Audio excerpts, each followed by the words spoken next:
Hello guys, welcome back to my channel IGNOU academy. IGNOU academy में आपका फिर से स्वागत है। तो हम लोग कवर अप कर रहे हैं BAVAE। तो आप लोग देख सकते हैं यहाँ पर मैं बता दूं आपको BAVAE। ठीक है, BAVAE ability enhancement compulsory course AECC on environmental studies. काफी सारे सब्जेक्ट के रिलेटेड में या फिर सब्जेक्ट कॉम्बिनेशन में ये आता है आपको। ये क्वेश्चन बेसिस होता है आपको 50 मार्क्स का क्वेश्चन होता है। कंपलसरी सब्जेक्ट है, MCQ बेस्ड होगा।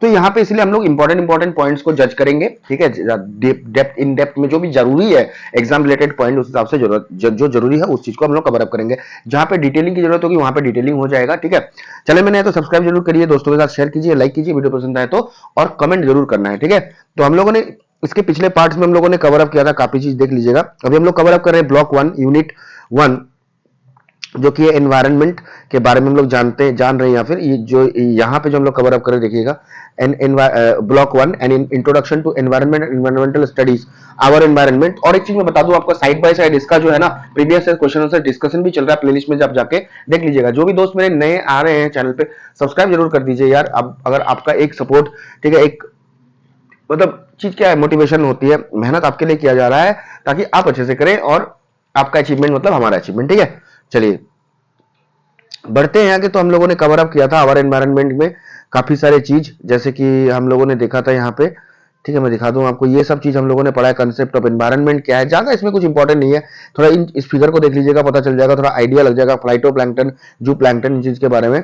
ठीक है, components of the environment, biotic abiotic सारे डिस्कशन हुआ है। टाइप्स ऑफ एनवायरनमेंट क्या क्या, human made, human modified, natural.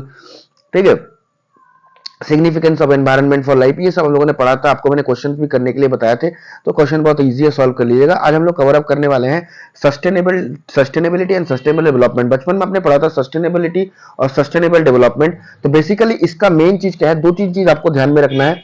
The concept of sustainable development was formally defined in the report titled our common future. तो first ये sustainable development का concept जो formally कहां पे डिफाइन किया गया था, कौन से रिपोर्ट में, जिसका नाम था आवर कॉमन फ्यूचर। तो एमसीक्यूज में ये चीजें आ सकती है, आवर कॉमन फ्यूचर। तो ये चीज को आप ध्यान में रखिएगा।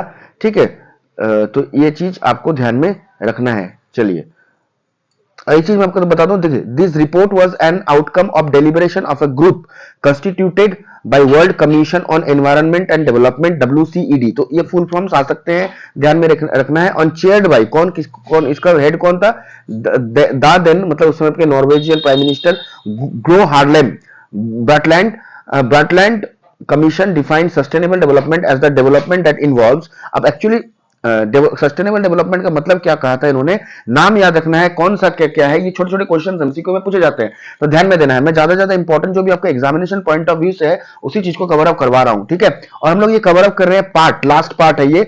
इसी पार्ट में हम लोग वीडियो को खत्म करेंगे।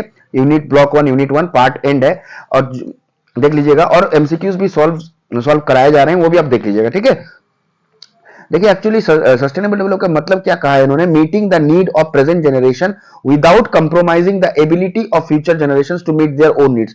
देखिए आपको फ्यूचर जनरेशन का भी ध्यान में रखते हुए प्रेजेंट जनरेशन के नीड को मेंटेन करना है। इसी चीज को हम बोलते हैं सस्टेनेबल डेवलपमेंट। डेवलपमेंट कर दीजिए, करिए, पर उस चीज को क्या है कि आप नेचुरल रिसोर्स को ज्यादा नुकसान मत पहुंचाइए, एनवायरनमेंट को सही रखिए, इस चीज के हिसाब से।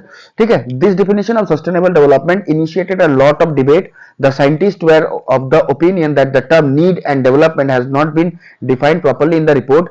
Need cannot be generalized universally, मतलब नीड बता नहीं सकते हम यूनिवर्सली, एक चीज नहीं होता नीड। हर एक जगह लोगों का हर एक नीड होता है, प्लेस टू प्लेस वैरी करता है, नीड का पर्सन टू पर्सन वैरी करता है। इस चीज को ध्यान में रखना है। ठीक है, बाकी यहाँ पे कुछ इंपॉर्टेंट उतना नहीं है। ठीक है, एमसीक्यू में आने लायक। हाँ, यहाँ पे देख लीजिएगा थोड़ा सा, ऑक्सीमोरन हम जानते ही हैं। ठीक है, हरमन डैली, ये याद रखना है, Herman Daly an ecological economist refer to sustainable development as an oxymoron. तो ये क्वेश्चन आ सकता है एमसीक्यू में कि हरमन डैली जो इकोलॉजिस्ट थे, इकोनॉमिस्ट थे, उन्होंने सस्टेनेबल डेवलपमेंट क्या कहा था, ऑक्सीमोरन कहा था। मतलब क्या ऑक्सीमोरन मतलब क्या आता है बताइए। आपको इंग्लिश पढ़ रहे हैं, इंग्लिश ऑनर्स के जो भी बच्चे हैं वो जानते हैं। Oxymoron is a figure of speech that combines two usually contradictory terms into a compressed paradox। मतलब बिटर स्वीट, हम लोग ऐसा ऑक्सीमोरन बोलते हैं। हम लोग एक चीज को तालमेल ऐसा करेंगे कि एक सीधा होगा तो एक उल्टा होगा, मतलब ऐसा हो नहीं सकता है। बिटर स्वीट मतलब कभी भी बिटर चीज स्वीट हो नहीं सकता। ठीक है, तो ये इस चीज को हम बोलते हैं ऑक्सीमोरन। ठीक है, हम अगर बोलेंगे कि ब्लैक डे, ठीक है, तो काला दिन तो हो नहीं सकता, मतलब एक मतलब नेगेटिव चीजें हैं। ठीक है, तो ऐसा हो सकता है। ये चीजें हैं। The definition of development is not precise enough to make it more in favour of nature conservation than on building roads, factories, infrastructure, etc. Oxford Dictionary meaning of development is a stage of advancement. The definition of development is not precise enough to make it more in favor of nature. तो development को हम मतलब ये नहीं कर सकते कि nature के फेवर में नहीं कह सकते, बल्कि हम जैसे कि मतलब इसको हम बोल नहीं सकते कि डेवलपमेंट का मतलब होता है नेचर कंजर्वेशन, क्योंकि हम देख सकते हैं बहुत जगह के नेचर को हम वेस्ट करके बहुत सारी चीजें बनाते हैं, बिल्डिंग, फैक्ट्रीज वगैरह। तो इसीलिए ऑक्सीमोरन का भी रिलेशन यहाँ पे किया है हरमन डैली ने, ठीक है। The Oxford dictionary meaning of development is actually मतलब क्या है कि स्टेज और एडवांसमेंट, ठीक है, ये चीजें। बाकी यहाँ पे कुछ नहीं है देयरफॉर बेसिकली। और एक चीज यहाँ पे आपको बता दूं जो जो इंपॉर्टेंट चीजें यहाँ पे, जैसे देखिए यहाँ पे कहा गया है Michael Radcliffe, the sustainability discussion had gradually over the years. अच्छा, यहाँ पे जो क्या क्या इन्होंने कि बोला है कि sustainability discussion has gradually over the years moved almost in imperceptibly away from human needs to human rights, ठीक है। तो ये बताया गया कि इस चीज को बता सकते हैं आपकी जो डेवलपमेंट सस्टेनेबिलिटी जो है वो ईयर टू ईयर चेंज कैसे हुआ है, ह्यूमन नीड से ह्यूमन राइट्स तक। मतलब सस्टेनेबिलिटी क्या अभी ह्यूमन राइट बन गया, पहले तो ह्यूमन नीड था, अभी ह्यूमन राइट बन गया। तो किसने कहा है? माइकल रेडक्लिफ ने। ये चीज आपको ध्यान देना है। तो बेसिकली क्या है, यहाँ पे कौन सा वर्ड कहां से आया ये इतना इंपॉर्टेंट नहीं है, ये सब आपके एमसीक्यू में नहीं आने के चांसेस ज्यादा है, पर आएंगे नहीं, मान के चलिए। Sustainability refers to a process which can be continued indefinitely without depleting the resource based on which it depends। तो बेसिकली क्या है यहाँ पे, sustainability refers to a process, sustainability उस प्रोसेस को कहा गया है which can be continued indefinitely, ठीक है, जो कंटिन्यू कर सकता है indefinitely without depleting the resource based on which it depends। तो बेसिकली कहा क्या गया, सस्टेनेबिलिटी मतलब यह है कि बिना किसी रिसोर्स के नुकसान किए हुए आप अपने मतलब ज्यादा नुकसान किए हुए आप अपने चीजों को कंप्लीट करें, नीड को पूरा करें, ठीक है, रिसोर्स मटेरियल यूज करें, नीड को पूरा करें, इसी चीज को कहा गया है। यहाँ पे बोला है the concept of sustainable development is now well accepted eight international, national level and local level. तो सस्टेनेबल डेवलपमेंट को हर जगह माना गया, national level, international. Sustainable development goals भी आपके बहुत सारे जनरेट हुए हैं, ठीक है। तो वो सस्टेनेबल गोल से क्वेश्चंस आप पूछते हैं कि कौन सा सस्टेनेबल गोल इसमें से नहीं है, कौन सा है, तो लिस्ट में नीचे दिया गया है, उस चीज को आपको ध्यान में रखना है। बाकी रायो समिट में भी बताया गया था इस चीज को, ठीक है, जो कि 1992, ये चीज को आपको ध्यान में रखना है, 1992 में रायो समिट में बताया गया था। Sustainable development means different things to different people. There are three important disciplines traditionally concerned with the process involved in conceptualizing sustainable development. The discipline of economics is mainly concerned with growth, efficiency and optimum use of resources. तो जो discipline है of economics, इसी चीज के under में वो क्या क्या देखती है, efficiency and the optimum use of resources, growth हो। On the other hand, sociology is mainly focused on human need and on concepts of equity, empowerment, social cohesion। Sociologist क्या बोलते हैं कि human need, concept of equity, equally बंटना चाहिए सब कुछ, ये सब। और ecologist show the their greatest concern for preserving the natural systems, for living with them within the carrying capacity of the environment and dealing with efficiently with pollution, ठीक है।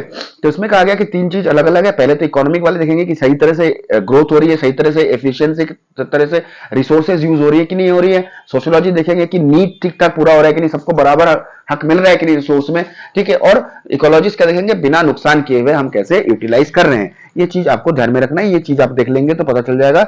Economics का ये डिमांड है, एनवायरनमेंट वालों का ये, sociologist का ये, एनवायरमेंटलिस्ट का ये है, और टुगेदर में तीनों चीज का मेन टारगेट क्या है, सस्टेनेबल डेवलपमेंट को ये टारगेट कर रहे हैं। Three pillars of sustainable development. तो आपको एमसीक्यू उगा सकते हैं कि three pillars of sustainable development क्या है। Three pillars of sustainable development आपका एनवायरनमेंट, सोशल और इकोनॉमिक, ये तीन आपको ध्यान में रखना है। चलिए, ज्यादा यहाँ पे कुछ नहीं है, ठीक है। बेसिकली यहाँ पे और कुछ इंपॉर्टेंट जो है मैं यहाँ पे जो भी एग्जाम रिलेटेड पॉइंट है वो मैं आपको यहाँ पे एग्जाम रिलेटेड पॉइंट में कौन कौन सी चीजें आने की संभावना ज्यादा होती है मैं वो आपको डिस्कस कर रहा हूँ। देखिए यहाँ पे एक बोला गया है, there is a broad consensus on the following of transition to make future societies, ठीक है। यहाँ पे कहा गया है, यहाँ पे एक चीज को देखिएगा, to achieve this desired goal, कुछ डिजायर्ड गोल है हमारे, societies have to take certain transitions which are very much essential. There is a broad consensus on the following transition to make future society. मतलब कहा गया कि हमको कुछ changes लेना जरूरी है सोसाइटी में ताकि हम सस्टेनेबल डेवलपमेंट ला सके। तो क्या एक क्या क्या वो होना चाहिए, ए डेमोक्रेटिक ट्रांजिशन, मतलब जैसे कि होना चाहिए from a continuously growing population to one that is stable. तो देखो दिन ब दिन पॉपुलेशन बढ़ती जा रही है जिसके कारण से रिसोर्स ज्यादा यूज हो रहे हैं, तो ये चीज को कंट्रोल में लाना है, डेमोक्रेटिक ट्रांजिशन होना चाहिए, resource transition to an economy that is not solely obsessed with growth, rather relies on more on nature's income and protects ecosystem capital from डिस्लेशन। और बोला कि रिसोर्स ट्रांजिशन, रिसोर्स को चेंज करिए, जहां पे आपको जरूरत है सिर्फ उतना ही यूज कीजिए, ज्यादा मत यूज कीजिए, ठीक है। और डिपेंड कीजिए कि हम प्रोटेक्ट ज्यादा इकोसिस्टम को ज्यादा प्रोटेक्ट करें। Technological transition from pollution intensive economic production to environment friendly process. तो टेक्नोलॉजी में भी चेंज आना चाहिए कि यहाँ पे पॉल्यूशन इंटेंसिव इकोनॉमिक प्रोडक्शन नहीं होना चाहिए, बल्कि एनवायरमेंट फ्रेंडली चीजें आनी चाहिए।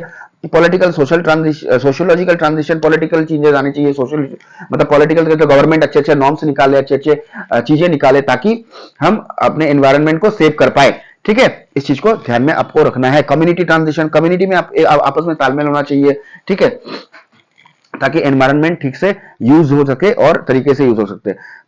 Priority areas for achieving sustainable development, देखिए कौन कौन से प्रायोरिटी एरियाज हैं जिसमें हम सस्टेनेबल डेवलपमेंट ला सकते हैं। जैसे स्लो डाउन पॉपुलेशन ग्रोथ को स्लो कीजिए, reduce poverty, inequality and third world डेब्ट, ठीक है। बाकी इन डिटेल में आपको पढ़ लीजिए, देख लीजिए। This is essential for addressing all the other priority areas. Improving health, कैसे पॉवर्टी को रिड्यूस कर सकते हैं, लॉन्जिविटी लिटरेसी, इंक्रीजिंग एम्प्लॉयमेंट, तो ये चीजें हैं, ठीक है। मेक एग्रीकल्चर सस्टेनेबल, एग्रीकल्चर को सस्टेनेबल बनाइए कि this includes reducing soil erosion and decreasing the use of harmful agriculture practices, ठीक है। This is important for curbing the loss of biodiversity, land degradation, pollution. इन चीजों को कैसे कंट्रोल करना है, ये चीज करनी है। आपको ये क्वेश्चन एमसीक्यू में पूछ सकते हैं कि ये कौन कौन से सेक्टर्स हैं जहां पे हमको ज्यादातर ध्यान देना चाहिए, तो ये अपने ध्यान में जरूर रखना है, ठीक है। अगर वीडियो फास्ट है तो कम स्लो कर लीजिएगा, ठीक है, सेटिंग्स में जाके। अगर ज्यादा स्लो है तो फास्ट कर लीजिएगा, क्योंकि क्या है कि टाइम लिमिटेड है, आप टाइम थोड़ा कम देते हैं, और बेस्ट और कम टाइम में अगर आपको बेस्ट चीजें चाहिए तो थोड़ा सा एडजस्ट कहीं ना कहीं तो करना पड़ता है, ठीक है। चलते हैं। Protect forest and other habitats, कैसे प्रोटेक्ट करेंगे आप जानते हैं, ठीक है। रिफॉरेस्टेशन करिए, पेड़ लगाइए, ठीक है। अदर लिविंग रिसोर्स को प्रोटेक्ट करिए, ग्रीन हाउस गैसेज जो है उसको कंट्रोल करिए, ओजोन लेयर डिप्लेशन हो रहा है उसको कंट्रोल करिए, ठीक है। Air pollution, noise pollution, sound pollution, land degradation, ये चीजों को कंट्रोल करिए, ठीक है। Make water and energy use sustainable, ठीक है, इन चीजों को सस्टेनेबल करिए। This includes improved energy efficiency, conserving energy and developing renewable energy resources, ठीक है। रिन्यूएबल एनर्जी को बढ़ाइए, फॉरेस्ट लगाइए, ज्यादातर एनर्जी रिन्यू होगी, जहां से आप सोलर एनर्जी यूज कीजिए, ठीक है, वाटर एनर्जी यूज कीजिए, चीजों को यूज कीजिए। ये रहा make water use sustainable. This include improving the efficiency of water use and protecting water quality, water quality को अच्छे से बरकरार रखिए, वाटर यूज को कमाइए, घटाइए उसको, ठीक है। एक वाटर जैसे मान के चलिए वाटर में आप कपड़ा धो रहे, उसी चीज को क्या है गाड़ी उड़ी धो लीजिएगा, तो इसमें क्या होगा, वाटर की बचत होगी, एक्स्ट्रा वाटर आपका नहीं रहेगा। रिड्यूस वेस्ट जनरेशन, वेस्ट को कम यूज कीजिए, प्लास्टिक मत यूज कीजिए, वेस्ट ट्रीटमेंट होना चाहिए, रिसाइकलिंग प्रॉपर से रिसाइकलिंग प्रोसेसेस होनी चाहिए, ठीक है। यही चीजें हैं, बाकी तो हो जाता है, ठीक है। बाकी multi disciplinary nature of environmental studies, multi discipline nature क्यों है, क्योंकि एनवायरमेंटल स्टडीज आप पढ़िएगा तो हर जगह पे इस चीज की यूज होती है, ठीक है। जैसे कि मैं यहाँ पे आपको थोड़ा सा पॉइंट में बता दूं, environmental studies cover a large domain of knowledge which deals with every concern that affects an organism from a human angle. This means it is an applied science which seeks all possible answers to make human civilization sustainable on earth with all its limited resources. It includes not only the study of physical and biological characters of the environment but also economic, social, cultural and even political and legal aspects of the environment. तो इसमें कहा गया कि various issues such as clean and safe drinking water, clean fresh air, clean living condition, productive land, good quality foodstuff and sustainable development are dealt with in environmental studies. तो ये सारी चीजें environmental studies deal करती हैं, सिर्फ biological तरीके से भी नहीं, सोशल, कल्चरल, मैंने पहले भी बताया आपको, इकोनॉमिक तरीके से सब यूज कीजिए, ठीक है। इश्यूज जैसे हैं क्लीन सेफ ड्रिंकिंग वाटर, इसमें फोकस डालिए, कैसे मिले, क्लीन एंड फ्रेश एयर कहां से मिले, किस तरीके क्या करना पड़ेगा हमें, तो ये सारी चीजें जितने भी हैं ये सारी चीजें एनवायरमेंट से रिलेटेड है। चलिए बाकी यहाँ पे कुछ चीजें आपको ध्यान में रखनी है, जो चीज और भी बहुत सारी चीजें हैं। सॉलिड वेस्ट डिस्पोजल को ठीक ठाक करना, ठीक है। फॉरेस्ट और बायोडाइवर्सिटी जो आपकी यूज हो रही है, ठीक है, loss of forest and biodiversity जो यूज हो रही है, इस चीजों को ध्यान में रखना है, हाँ, जो कि प्रॉब्लम हो रही है आजकल पॉल्यूशन की वजह से, उन चीजों को चेकआउट करनी है। सॉलिड वेस्ट डिस्पोजल को ठीक ठाक करिए, डिग्रेडेशन ऑफ एनवायरनमेंट जो हो रहा है उसको ठीक करिए, ग्लोबल वार्मिंग इश्यूज को ठीक करिए, क्योंकि उसी की वजह से क्लाइमेट चेंज, ठीक है। देखिए गर्मी के समय पे सर्दी, सर्दी के समय पे गर्मी, ये सब चीजें किसी लिए हो रही है, क्योंकि आपकी क्लाइमेट चेंज हो रही है, क्लाइमेट चेंज की वजह से चीजें आपको एक्सपीरियंस करनी पड़ रही है। तो ये सारी चीजें हमारी देन है, हम ही करते हैं इस चीज को, ठीक है।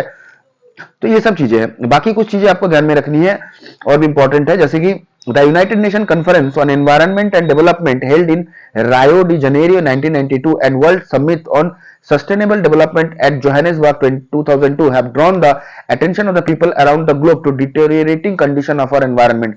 तो देखो जैसे ही कहा गया कि इंटरनेशनली भी सस्टेनेबल डेवलपमेंट को फोकस दिया जा रहा है, एनवायरनमेंट को प्रायोरिटाइज किया जा रहा है, मतलब प्रायोरिटी में रखा जा रहा है। तो ये चीजें क्यों हो रही है? क्योंकि सच में एक्चुअली यार हम लोग सफर कर रहे हैं चीज को लेके, ठीक है। बहुत लोगों को पता है या फिर जो भी एनवायरनमेंट रिलेटेड मतलब कंसर्न है, जो भी एनवायरनमेंट से मतलब इस चीजों से कंसर्न है, जानते हैं चीजों को, तो वो बता सकते हैं क्या है नहीं है, ठीक है। तो ये कहाँ पे कौन सा सबमिट हुआ था वो ध्यान में देना है, एमसीक्यूज पूछ सकते हैं यहाँ से। रायो डी जेनेरियो कहाँ पे कब कितने साल कौन से साल में हुआ था? 1992। World summit on sustainable development at Johannesburg में हुआ था, ठीक है। रायो डी जेनेरियो कहाँ पे? रायो डी जेनेरियो ब्राजील में है, ध्यान में रखना है। जोहानिसबर्ग 2002, ठीक है। ये ब्राजील में हुआ था पहले वाला 1992, और जोहानिसबर्ग कहाँ पे वो मुझे आप कमेंट में बताइएगा, मैं नहीं बता रहा आपको, ठीक है। चलिए, this has been again reaffirmed by United Nations. तो यूनाइटेड नेशंस को फिर से रीअफर्म करवाया, मतलब कहा 17 सस्टेनेबल गोल्स जो कि इन ठीक है अडॉप्ट करना पड़ेगा आपको 2015 तक में, आपको इस चीज को लेना पड़ेगा। It has been decided that these 17 goals would be achieved in the next 15 years, 2016 से लेकर 2030। तो हम लोगों ने सस्टेनेबल डेवलपमेंट गोल कब मतलब कब लागू हुआ था? लागू 2015 में हुआ था, याद में रखना है। सस्टेनेबल एसडीजीज, ठीक है। कितने हैं, कितने आपको बताए गए हैं यहाँ पे, हम देख लेंगे कितने हैं। यहाँ पे नंबरिंग किया गया है, ठीक है। नेक्स्ट 15 ईयर्स, यहाँ पे 17 एसडीजीज है, 17 सस्टेनेबल गोल। पूछ सकता है कुछ क्वेश्चन, डायरेक्ट नहीं भी दे सकता, पूछ भी लेगा कि कितने सस्टेनेबल गोल्स है। तो आपको ध्यान में रखना है 17 सस्टेनेबल गोल्स है, और कब तक हमने अचीव करना है? 2016 से लेकर 2030 तक, ठीक है। 4 साल और बाकी है हमारे, है ना। 26 तो आने वाला है। चलिए खैर, चलिए कौन कौन से सस्टेनेबल गोल में देख लेंगे। No poverty, zero hunger, good health and wellbeing, ठीक है। Quality education. इस गुड हेल्थ एंड वेलबींग से एक क्वेश्चन आया था आपका इस साल, अभी 2024 में जून में। तो उसमें से मतलब 4 ऑप्शन दे दिए गए थे, उसमें से पूछा गया था कि इन चारों में से कौन सा नहीं है सस्टेनेबल गोल्स। तो इन चीजों को ध्यान में रखना है। ये आप लोग इस बुक में देख लीजिएगा, जो भी इंपॉर्टेंट है बुक में पढ़ने लायक, जो भी एमसीक्यू आ सकते हैं यहाँ से, मैं उसी पॉइंट को कवर कर रहा हूँ। इतना लंबा लेंदी पढ़ने की जरूरत नहीं है। एमसीक्यू शॉर्ट्स में पूछे जाएंगे, तो वहां से क्वेश्चन आपके फंसने के चांसेस ज्यादा होते हैं। तो जहां से फंसने के चांसेस होते हैं, मैं वो आपको करवा रहा हूँ। वीडियो पसंद आए तो लाइक कीजिएगा, दोस्तों के साथ शेयर कीजिए, कमेंट कीजिए, और सब्सक्राइब जरूर नहीं किया है तो चैनल को सब्सक्राइब जरूर करना है यार। मेहनत आपके लिए, और आप अगर अच्छा करेंगे तो हमें भी अच्छा लगेगा। तो एक सब्सक्राइब बटन दबा दीजिए, कुछ नहीं जाता उससे, है ना।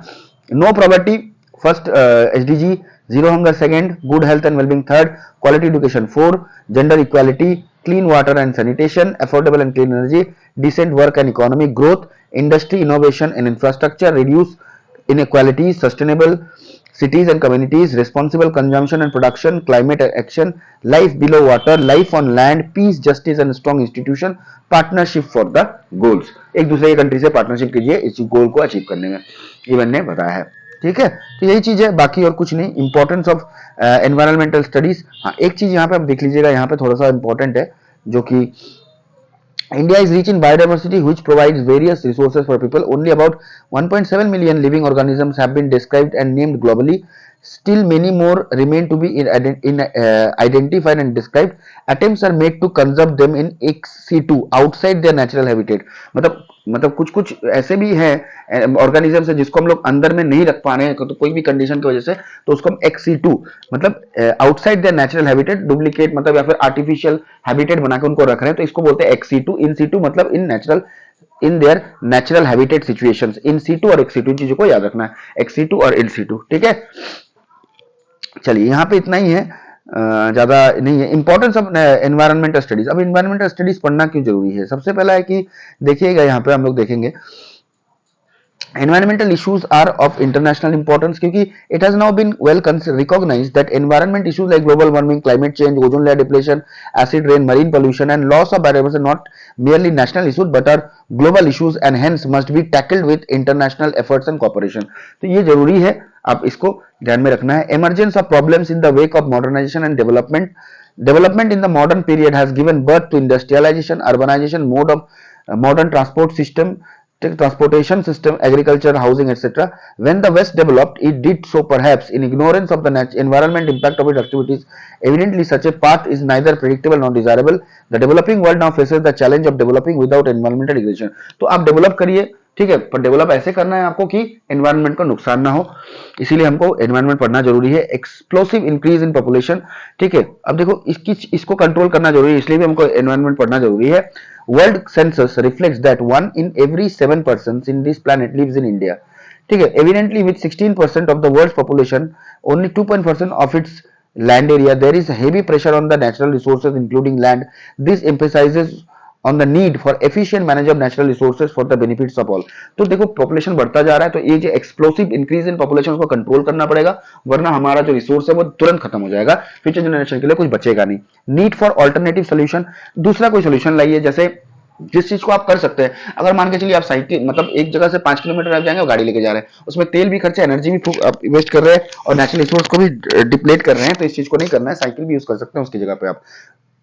जैसे it is essential especially for developing countries to find alternative paths to developmental goals. Such a goal would need to be distinct from the developed world in the manner that would conserve natural resources and avoid wasteful consumption. तो कहा गया है कि देखो developed countries में तो काफी ज्यादा डेवलप्ड है। क्यों कहा गया डेवलप्ड है? क्योंकि हर तरीके से वो परिपूर्ण है। तो आपका हमारी कंट्री जो है डेवलपिंग है, अभी भी डेवलपिंग स्टेज पे चल रही है, हर मतलब उसी में हम लोगों ने डिप्लेशन इतना शुरू कर दिया, काटना वाटना वगैरह। तो इन चीजों को बहुत ही ज्यादा कंट्रोल में लाने के लिए क्या करना है, इन चीजों को कंट्रोल में लाने के लिए आपको तरीके से यूज करना पड़ेगा। और वेस्टफुल कंजम्पशन जो होता है मतलब उल्टा पुल्टा मतलब काट लिया, पेड़ लगाया नहीं, तो इन चीजों को आपको अवॉइड करना है, अच्छे से काम करना है, ठीक है।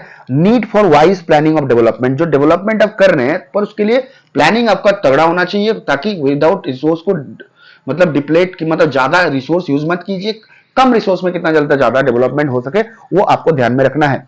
Resource withdrawal processing and use of the products have all to be synchronized with the ecological cycles in any plan or development. Our action should be planned for the sustenance of the environment and development. Development आप कर रहे हैं पर उसके साथ में आप एक तालमेल बना के वो भी चलिए कि हम लोगों ने जैसे ये ब्रिज बनाने के लिए पेड़ काटा, पेड़ काटने के साथ साथ में क्या वो ब्रिज तो बन गए, हमको आपका डेवलपमेंट मिल गया, पर क्या है इस चीज को कि हमने एनवायरमेंट को नुकसान पहुंचा। तो ये चीजें नहीं करनी है। साथ में क्या है, आपका प्लानिंग ऐसा होना चाहिए कि हमने क्या किया, मान के चलिए कि पेड़ पौधे नहीं काटे, उसके ऊपर से मतलब पुल बना दिया, फिर ब्रिज बना दिया, तो पेड़ भी सेफ रह गए और चीजें भी बन गई। तो इन चीजों पे ऐसे ध्यान में हमको रखना है।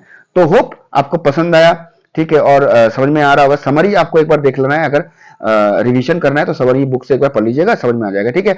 मैं और ज्यादा डिटेल जितना भी जरूरी है, जो भी इंपॉर्टेंट चैप्टर रिलेटेड, जो भी आपको इंपॉर्टेंट एमसीक्यू लाइक जो भी बनने लायक है, ठीक है, जैसे कि एमसीक्यू जहां जहां से आने की संभावना होती है या फिर आता है, मैंने बता दिया आपको, गाइड भी कर दिया कैसे कैसे क्वेश्चंस कैसे आएंगे। तो इसी चीज को आपको ध्यान में रखना है, यही पॉइंट आपको ध्यान में रखना है और प्रैक्टिस सेट लगाते जाना है। प्रीवियस ईयर क्वेश्चन मैं सॉल्व करा रहा हूं अपने चैनल पे, उसमें आप देख लीजिएगा 10-15 मिनट का है एमसीक्यूज मैक्सिमम, वहां से भी क्वेश्चन फंस जाते हैं। तो मैक्सिमम 25-30 लाने हैं, 50 में से एग्जाम है, 25 भी ला दीजिएगा तो बहुत है। और ध्यान में रखना, पढ़ाई करना है। चैनल में नए तो सब्सक्राइब जरूर कीजिए, लाइक कीजिए, वीडियो को पसंद आए तो शेयर जरूर करना अपने दोस्तों के साथ में। और इसी के साथ में हमारा ब्लॉक 1 यूनिट 1 खत्म होता है, ठीक है। मिलते हैं अगले पार्ट में और दोबारा एक नए यूनिट के साथ, ब्लॉक 1 का नया यूनिट जो है, सेकेंड यूनिट। थैंक यू, जय हिंद।